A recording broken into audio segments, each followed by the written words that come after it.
আসসালামু আলাইকুম। শেখ আব্দুল্লাহ মোল্লা school and college কর্তৃক আয়োজিত অনলাইন ক্লাসে স্বাগত।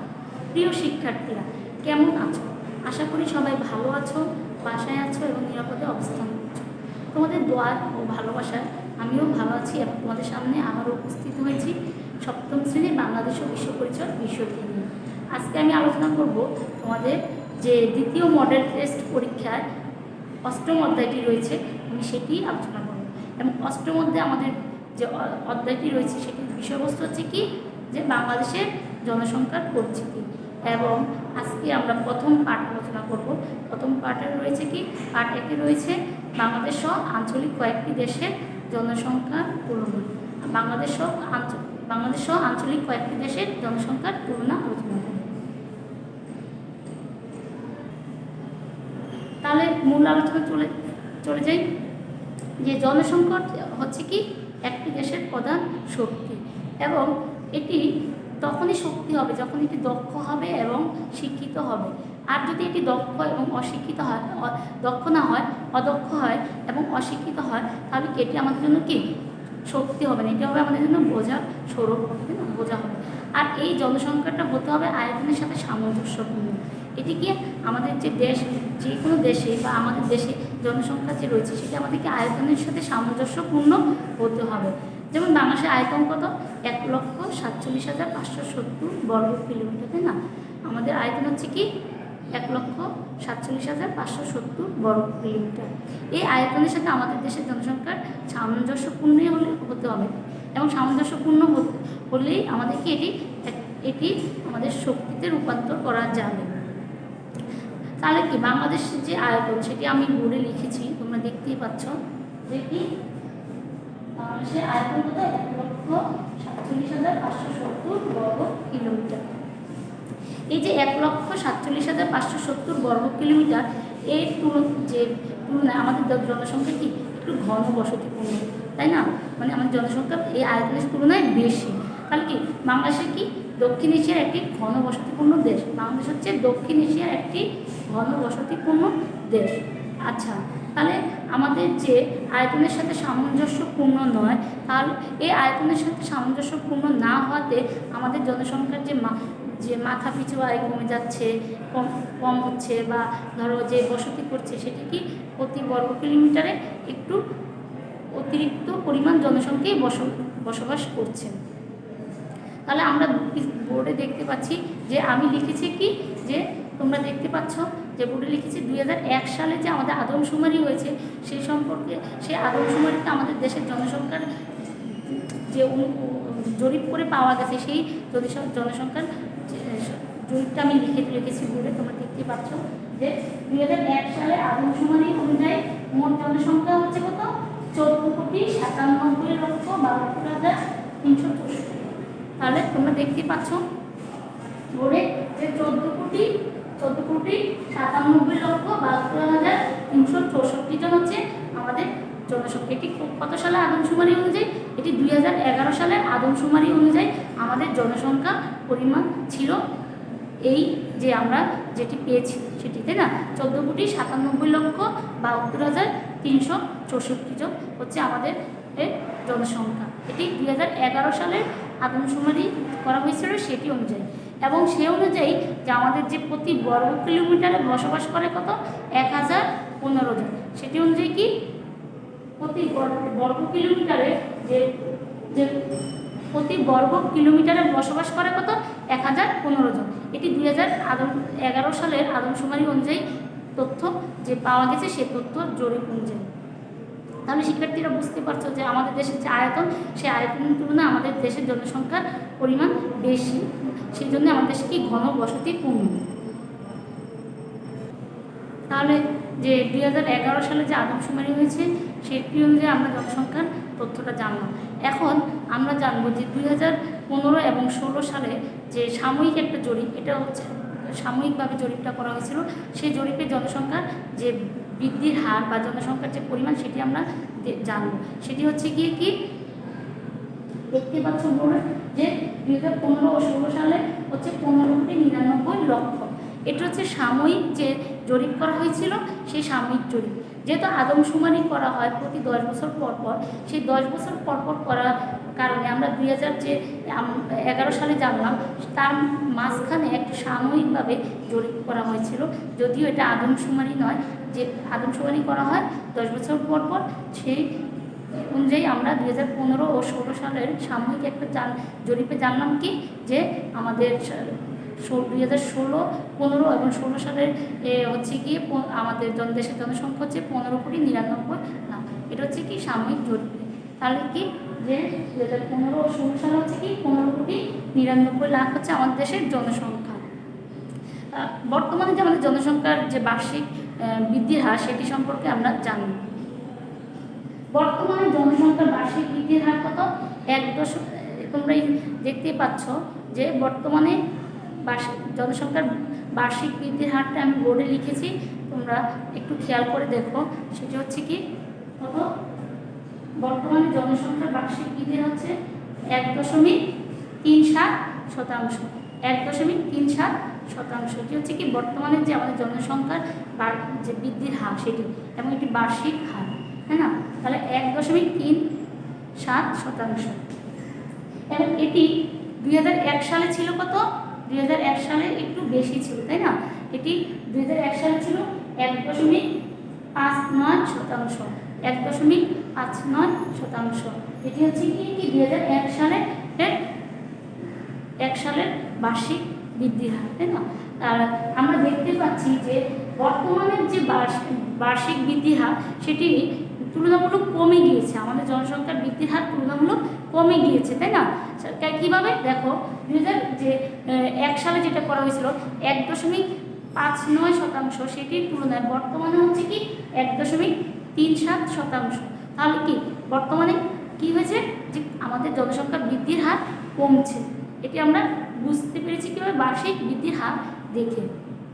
তো তাহলে শিক্ষার্থীরা এখন আমরা আলোচনা করব কি যে আমাদের বাংলাদেশের সাথে যে সহ কয়েকটি আঞ্চলিক যে দেশ রয়েছে সেই দেশের জনসংখ্যার তুলনা আলোচনা করব, এবং সেই সম্পর্কে আমরা একটি চিত্র তুলে দেব।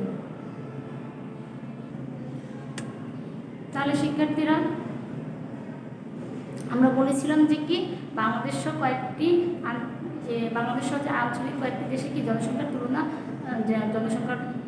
করবো, তাই না? আঞ্চলিক। তাহলে কি এখন আমরা বাংলাদেশের সাথে অন্যান্য যে আমাদের যে আঞ্চলিক দেশগুলো রয়েছে দক্ষিণ এশিয়া, সেই দেশগুলোর জনসংখ্যার একটি তুলনামূলক চিত্র তুলে ধরলাম, তাই না?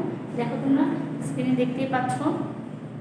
প্রথম কি বাংলাদেশ, ভারত, নেপাল, পাকিস্তান, শ্রীলঙ্কা, আফগানিস্তান, ভুটান আর মালদ্বীপ।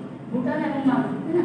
তাহলে আমরা যে এটি কি করছি যে এই চিত্রে দেখতে পাচ্ছি কি 5 বছর অন্তর জনসংখ্যা বৃদ্ধি, মানে 5 বছর অন্তর অন্তর যে জনসংখ্যা বৃদ্ধি হার সেটি আমরা তুলনাটা তুলে ধরবো এবং আলোচনা করবো। দেখো এটা হচ্ছে কি দক্ষিণ এশিয়ার কয়েকটি দেশের মাঝে, তাই না? এবং এই দেশগুলোর মাঝে কি আমরা আমাদের যে জনসংখ্যার হার বাংলাদেশের সাথে ওই সব দেশগুলোর জনসংখ্যা বৃদ্ধির হারে তুলনা করব। দেখো 2000 থেকে 2005 সাল, 2005 থেকে 2010 এবং 2010 থেকে 2015 সাল, এই যে আমরা 5 বছর অন্তর অন্তর এই সালগুলো নিয়ে কি আমরা জনসংখ্যার বৃদ্ধির হার তুলনা করব। বাংলাদেশ হচ্ছে কি যে 2000 থেকে 2005 সালে যে হচ্ছে জনসংখ্যা বৃদ্ধির হার হচ্ছে কি 1.70, মানে 1.70 এবং 2005 সাল থেকে 2010 সালে জনসংখ্যার বৃদ্ধির হার হচ্ছে কত? 1.18 এবং 2010 থেকে 2015 সালে জনসংখ্যার বৃদ্ধির হার হচ্ছে কত? 1.20, তাই না? হচ্ছে কি জনসংখ্যার বৃদ্ধির হার। তাহলে আমরা দেখতে পাচ্ছি যে বাংলাদেশের 2000 সাল থেকে 2005 সালের এই সালটা 2000 থেকে 2005 সাল, এই সালের বাংলাদেশের জনসংখ্যার বৃদ্ধির হার হচ্ছে কি 1.70, তাই না? 1.70 এই যে জনসংখ্যা বৃদ্ধির হার সেটি কিন্তু 2005 থেকে 2010 সালে এসে কমে গিয়েছে। তাহলে কি জনসংখ্যা বৃদ্ধির হারটাকে বাংলাদেশে কমে গিয়েছে, যেমন 1.70 থেকে আমাদের নেমে এসেছে কত? 1.18। এবং 2010 থেকে 2015 সালে আবার কি হচ্ছে যে আমাদের 1.20, মানে আরও আমাদের যে 2000 থেকে 2005 সালের যে জনসংখ্যা বৃদ্ধি হার সেই তুলনায় অনেক কমে গিয়েছে, তাই না? 2005 থেকে 2010 সালে পরিমাণ ছিল কি 1.18, কিন্তু 2010 থেকে 2015-তে এসে কত হলো 1.20। তাহলে আমরা দেখতে পাচ্ছি যে 2001 থেকে যে 2005 সালে সেই তুলনায় বাংলাদেশের জনসংখ্যার হার বৃদ্ধির হার কমে গেছে। এখন আমরা ভারতের সাথে দেখব যে ভারতে রয়েছে কত, আমাদের ভারতে রয়েছে কি 1.65 এবং এটি হচ্ছে কত 2000 সাল থেকে 2005 সালে জনসংখ্যার বৃদ্ধির হার। ভারতের জনসংখ্যা বৃদ্ধির হার কত 1.65 এবং 2005 থেকে 2010 সালে ভারতের জনসংখ্যা বৃদ্ধির হার হচ্ছে কত 1.46। এটি হচ্ছে 2005 থেকে 2010 সালে যে ভারতের জনসংখ্যা বৃদ্ধির হার সেটি হচ্ছে কত 1.46 এবং 2010 থেকে যে 2015 সালে এই যে সেই সালে দেখা যাচ্ছে ভারতের জনসংখ্যা হচ্ছে কত 1.26। এটি 2010 থেকে 2015 সালে ভারতের জনসংখ্যা বৃদ্ধির হার। দেখা যাচ্ছে যে ভারতের জনসংখ্যা বৃদ্ধির হার আমাদের বাংলাদেশের তুলনায় কিন্তু বেশি, তাই না? বাংলাদেশের তুলনায় বাংলাদেশের জনসংখ্যা বৃদ্ধির হার একটু বেশি। তাহলে আমরা ভারতের পর দেখব কি যে নেপাল। নেপালের জনসংখ্যা বৃদ্ধির হার কত? নেপালের বৃদ্ধির হার হচ্ছে কি 1.44। 2000 সাল থেকে 2005 সাল 2000 সাল থেকে 2005 সালে নেপালের জনসংখ্যা বৃদ্ধির হার হচ্ছে কত 1.44 এবং 2005 থেকে 2010 সালে নেপালের জনসংখ্যা বৃদ্ধির হার হচ্ছে কত 1.05 এবং 2010 থেকে 2015 সালে নেপালের জনসংখ্যা বৃদ্ধির হার কত 1.18। এটি নেপালের জনসংখ্যা বৃদ্ধির হার। তাহলে আমরা দেখতে পাচ্ছি যে নেপালের জনসংখ্যা বৃদ্ধির হার বাংলাদেশের তুলনায় কম, কারণ নেপালের জনসংখ্যা বৃদ্ধির হারটা বাংলাদেশের তুলনায় কম। দেখো কিভাবে বুঝলাম যে 2000 থেকে 2005 সালে 1.44 এবং 2005 থেকে 2010 সাল হচ্ছে 1.05 এবং 2010 থেকে 2015 সাল হচ্ছে 1.18। এখন আমরা নেপালের পর দেখতে পাচ্ছি পাকিস্তানের যে চিত্রটা। পাকিস্তানের চিত্রটা কি? পাকিস্তানের যে 2000 থেকে 2005 সালে যে জনসংখ্যা বৃদ্ধি হার সেটি হচ্ছে 2.07 এবং 2005 থেকে 2010 সালে তাদের জনসংখ্যা বৃদ্ধি হার 2.07 এবং 2010 থেকে 2015 সালে তাদের জনসংখ্যা বৃদ্ধি হার হচ্ছে কত 2.11। এটা হচ্ছে 2010 থেকে 2015 সালে পাকিস্তানের জনসংখ্যার বৃদ্ধির হার। তারপরে আমরা পাকিস্তানের পর দেখতে পাচ্ছি শ্রীলঙ্কা। শ্রীলঙ্কার জনসংখ্যা বৃদ্ধির হার 2000 সাল থেকে 2005 সালে 0.78 এবং 2005 থেকে 2010 সালে শ্রীলঙ্কার জনসংখ্যা বৃদ্ধির হার কত 0.68 এবং 2010 থেকে 2015 সালে শ্রীলঙ্কার জনসংখ্যা বৃদ্ধির হার 0.50।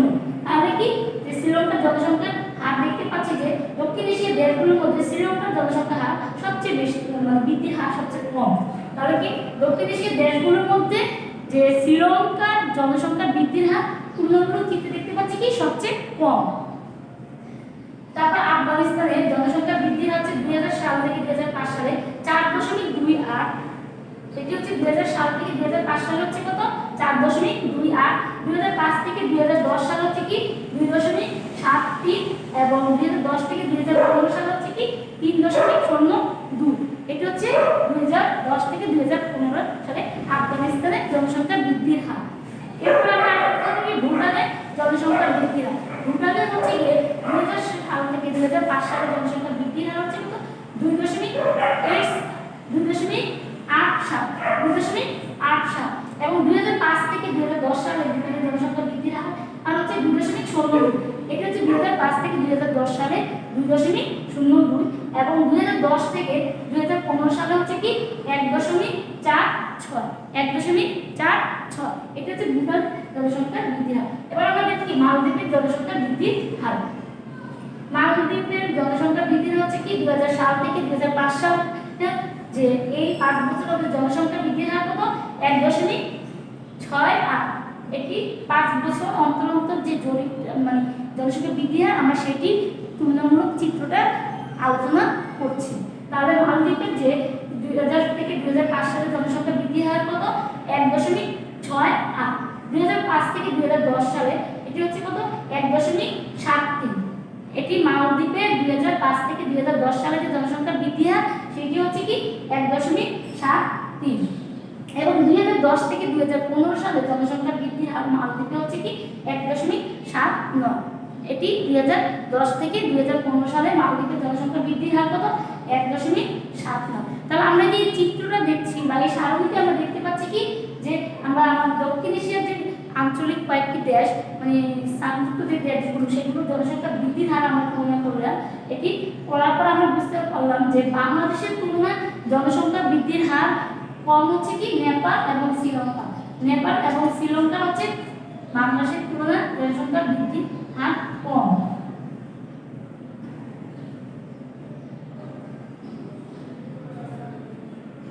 তোমরা দেখতে পাচ্ছ তোমাদের সামনে অবশ্য বই রয়েছে তাই না, তোমরা বইতে দেখলে একটু খেয়াল করো, বইতে দেখো যে সামনেটা দেখলেই বুঝবে যে বাংলাদেশের তুলনায় নেপাল এবং শ্রীলঙ্কার জনসংখ্যা বৃদ্ধির হার কি তুলনামূলক কম। বাংলাদেশের সাথে যদি আমি তুলনা করি বাংলাদেশ হচ্ছে 2007 থেকে 2005 সালে হচ্ছে 1.70 আর নেপাল হচ্ছে 1.44 আর শ্রীলঙ্কা হচ্ছে 0.78। ঠিক 2005 সাল থেকে 2010 সালে 1.05 এটি হচ্ছে নেপালের এবং শ্রীলঙ্কার হচ্ছে কি 0.68। আবার যদি বাংলাদেশের 2010 সাল থেকে 2015 সালে তুলনা করি বাংলাদেশের 1.20 আর আমাদের নেপালে হচ্ছে কি 1.18 আর শ্রীলঙ্কা হচ্ছে কি 0.50। তাহলে বাংলাদেশের তুলনায় নেপাল ও শ্রীলঙ্কার জনসংখ্যা বৃদ্ধির হার কম। কিন্তু এদিক থেকে আমরা কি ভারত, পাকিস্তান, তারপরে আমাদের আফগানিস্তান, ভুটান এবং মালদ্বীপ এগুলো হচ্ছে কি বাংলাদেশের থেকে জনসংখ্যা বৃদ্ধির হার বেশি, মানে তুলনায় বাংলাদেশের তুলনায় ওদের কি জনসংখ্যা বৃদ্ধির হার বেশি। তাহলে আমরা এই চিত্রতে যে আমাদের আঞ্চলিক কয়েকটি দেশ আছে সেগুলো জনসংখ্যার বৃদ্ধির হার তুলনা করলে দেখলাম যে বাংলাদেশের তুলনায় শ্রীলঙ্কা এবং নেপালের জনসংখ্যা বৃদ্ধির হার কম আর যে ভারত, পাকিস্তান, তারপরে আফগানিস্তান, ভুটান, মালদ্বীপ এগুলোর কি জনসংখ্যা বৃদ্ধির হার বাংলাদেশের তুলনায় বেশি। এখন আমরা আলোচনা করব যে এই যে আঞ্চলিক দেশগুলো এগুলো যে জনগণ যে বসবাস করে তাদের যে এই প্রতি বর্গ কিলোমিটার এদের বসতির যে ঘনত্ব বা ঘনবসতি সেই সম্পর্কে একটি চিত্র আলোচনা করব। তাহলে শিক্ষার্থীরা আমরা এখন আলোচনা করব কি বাংলাদেশের যে বাংলাদেশের যে আঞ্চলিক কয়েকটি দেশের কি জনসংখ্যার ঘনত্ব তুলনামূলক চিত্র আলোচনা করব। তোমরা আমাদের বোর্ডে দেখতে পাচ্ছ সেই সম্পর্কে আমি একটি চিত্র বা সারণী তুলে ধরেছি, তোমরা দেখতে পাচ্ছ যে জনসংখ্যা ঘনত্বের তুলনামূলক চিত্র। এটি বাংলাদেশ সহ যে আঞ্চলিক কয়েকটি দেশের জনসংখ্যার ঘনত্বের তুলনামূলক চিত্র। প্রথম হচ্ছে কি আমরা যে দেশটা লিখলাম দেশটা হচ্ছে মালদ্বীপ। মালদ্বীপের জনসংখ্যার যে বসবাস বা প্রতি বর্গ কিলোমিটার যে বসবাস করে সেটি হচ্ছে কি 1426 জন। মালদ্বীপে প্রতি বর্গ কিলোমিটার বসবাস করে কি 1426 জন। এরপরে আমরা দেখতে পাচ্ছি মালদ্বীপে পরে কি সিঙ্গাপুর হচ্ছে কি 8032 জন। প্রতি বর্গ কিলোমিটার সিঙ্গাপুরে বসবাস করে কি 8032 জন। তোমরা বোর্ডে দেখতেই পাচ্ছ এবং তোমাদের সামনে যে বই রয়েছে এবং সেই বইতে চিত্রটি খেয়াল করে দেখো যে আমাদের কি মালদ্বীপের যে রয়েছে কত 1426 জন। এটা হচ্ছে কি প্রতি বর্গ কিলোমিটার যে বসতি বা বসবাস করে সেই জনসংখ্যার তুলনা না, প্রতি বর্গ কিলোমিটারের জনসংখ্যার ঘনত্বটি এখানে লেখা হয়েছে। সিঙ্গাপুর হচ্ছে কত 8032 জন, এটি প্রতি বর্গ কিলোমিটার জনসংখ্যার ঘনত্ব। বাংলাদেশে হচ্ছে কত 1103 জন। বাংলাদেশে বসবাস করে কত 1103 জন প্রতি বর্গ কিলোমিটারে। ভারতে বসবাস করে কত 445 জন। ভারতের প্রতি বর্গ কিলোমিটারে জনসংখ্যার ঘনত্ব হচ্ছে কি 445 জন। শ্রীলঙ্কা হচ্ছে 338 জন এবং জাপানে হচ্ছে 348 জন। তাহলে তোমরা দেখতে পাচ্ছ যে নিচের যে তিনটি দেশ ভারত, শ্রীলঙ্কা এবং জাপান এখানে রয়েছে কত ভারতের প্রতি বর্গ কিলোমিটার রয়েছে 445 জন এবং শ্রীলঙ্কা রয়েছে 338 জন এবং জাপানে রয়েছে 348 জন। এই তিনটি দেশ প্রতি বর্গ কিলোমিটার প্রতি বর্গমিটারে যে জনগণ বা মানুষ বসবাস করে বাংলাদেশে 3 গুণ বেশি বসবাস করে প্রতি বর্গ কিলোমিটার। তাহলে কি এ থেকে আমরা বুঝতে পারছি কি বাংলাদেশকে একটি ঘন বসতিপূর্ণ দেশ, দক্ষিণ এশিয়ার কি একটি ঘন বসতিপূর্ণ দেশ। তাহলে এই চিত্র থেকে বোঝা যাচ্ছে যে বাংলাদেশ একটি ঘন বসতিপূর্ণ দেশ এবং প্রতি বর্গ কিলোমিটার যে ঘনত্ব, জনসংখ্যার ঘনত্ব, সেটি থেকে আমরা বুঝতে পারছি, খুব সহজে বুঝতে পারছি, তাই না, যে ভারত, শ্রীলঙ্কা এবং জাপানের তুলনায় বাংলাদেশের জনসংখ্যার প্রতি বর্গ কিলোমিটার যে জনসংখ্যার ঘনত্ব সেটি কি 3 গুণ বেশি। তাহলে শিক্ষার্থীরা এই যে আজকে আমরা আলোচনা করলাম পার্ট 1, সেটি আমরা জানলাম কি বাংলাদেশ সহ আঞ্চলিক কয়েকটি দেশের জনসংখ্যার মানে বৃদ্ধির হার এবং জনসংখ্যার যে ঘনত্ব চিত্রটা আমরা দেখতে পেলাম বা বুঝতে পেরেছি নিশ্চয়ই। আর এই চিত্রের মাধ্যমে আমরা জানলাম কি যে বাংলাদেশের জনসংখ্যা কি প্রতি ঘনত্বে অন্য যে আমাদের যে আঞ্চলিক কয়েকটি দেশ রয়েছে সেই দেশের তুলনায় 3 গুণ বেশি এবং বাংলাদেশের জনসংখ্যার জনসংখ্যা আয়তনের তুলনায় কি বেশি। এবং যদি আমরা চিন্তা করি যে বাংলাদেশের যে জনসংখ্যা সেটিকে আমরা যদি আমাদের দক্ষ এবং শিক্ষিত করে তুলতে পারি তাহলে কি সেটি আমার জন্য কি একটি শক্তিতে রূপান্তরিত হবে এবং এই দক্ষ মানে জনগণ বা আমাদের যে জনসংখ্যা সেটি কি আমাদের বোঝা হবে না, এটি আমাদের কী হবে শক্তি হবে।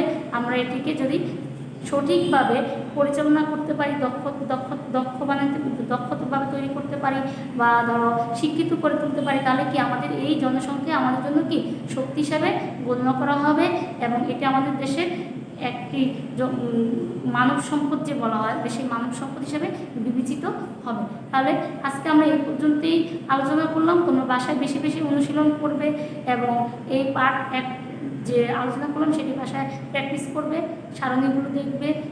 আর তোমরা এই যে বাংলাদেশের জনসংখ্যার ঘনত্ব কীরূপ এবং অন্যান্য দেশের সাথে তুলনা যে করবে এগুলো থেকে তোমাদের দেখা বহু নির্বাচনীতে প্রশ্ন হতে পারে, তারপরে আমাদের যে জ্ঞানমূলক প্রশ্ন সেগুলো